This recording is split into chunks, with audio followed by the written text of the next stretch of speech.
Assalamualaikum warahmatullahi wabarakatuh. Perkenalkan, nama saya adalah Moza Noval Gading Zaki. Saya di sini ingin menjelaskan tentang bagaimana pendapat saya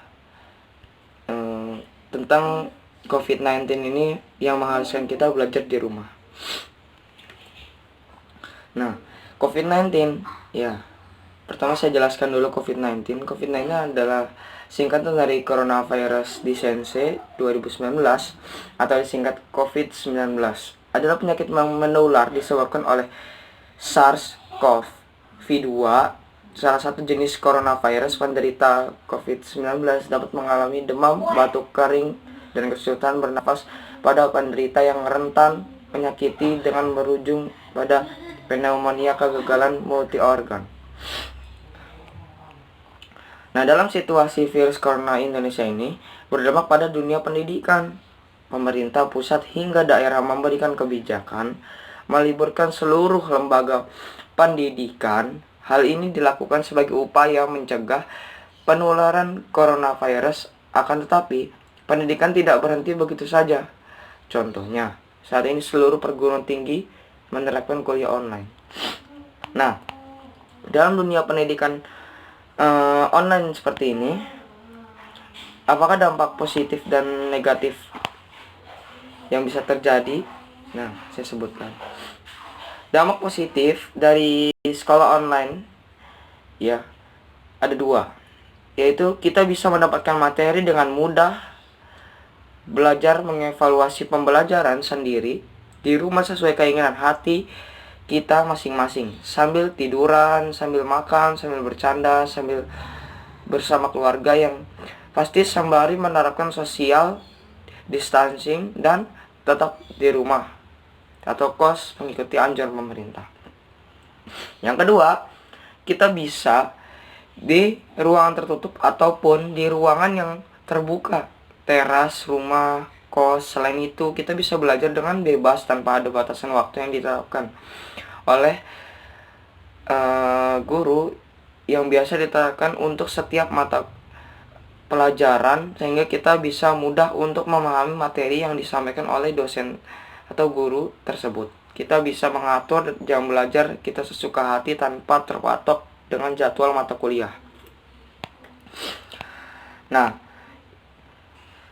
adapun dampak negatif, yang pertama adalah banyak orang salah menggunakan waktu belajar online atau kurang memanfaatkan belajar online. Banyak kita temukan waktu belajar online membuka Instagram, bermain game online, sedangkan e-learning dibuka hanya untuk absen saja, bukan untuk membaca materi atau untuk belajar. Nah, yang kedua, kalau tidak hanya bimbingan oleh orang yang ahli, maka banyak siswa yang akan melakukan pembelajaran tersebut tidak maksimal.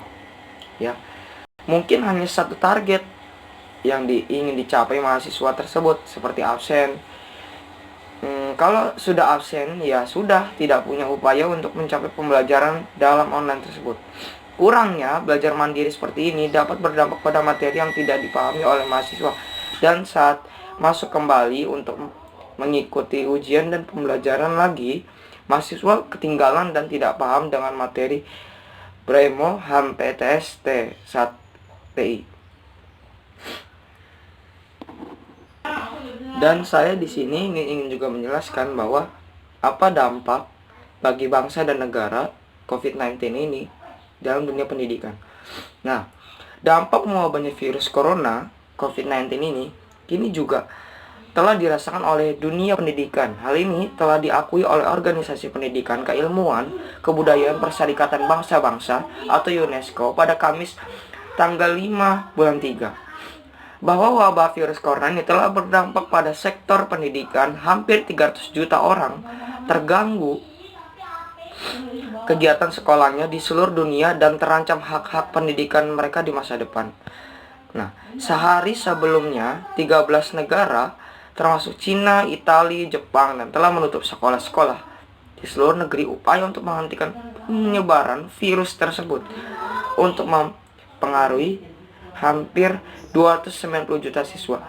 Sebagian besar siswa berasal dari Cina di seluruh negeri, termasuk wilayah administrasi khusus Hong Kong dan Macau, lebih dari 233 juta orang tidak sekolah karena virus, diikuti oleh Jepang yang memiliki hampir 16,5 juta siswa yang dipindahkan.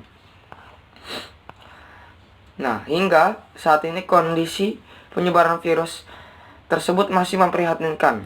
Dan data terbaru penyebaran virus corona ini, penyebab COVID-19 kini telah diinformasikan positif di 84 negara. Data Jumat tanggal 6 bulan 3 pagi, tercatat 97.885 kasus positif terinfeksi dengan angka kematian 3.348. Sementara untuk pasien yang sembuh telah mencapai lebih dari 50% dari jumlah kasus atau sekitar 53.796 orang. Data tersebut akan terus meningkat. Jika kondisi terus meningkat, maka sudah bisa dipastikan bahwa dampaknya terhadap sektor pendidikan juga akan meningkat. Dampaknya yang paling dikhawatirkan adalah efek jangka panjang, sebab mahasiswa secara otomatis akan merasakan keterlambatan dalam proses pendidikan yang dijalani. Hal ini bisa mengakibatkan pada terhambatnya perkembangan kematangan mereka di masa yang akan datang. Oke, sekian dari penjelasan video tadi. Semoga bermanfaat. Wabillahi taufiq wal hidayah. Wassalamualaikum warahmatullahi wabarakatuh.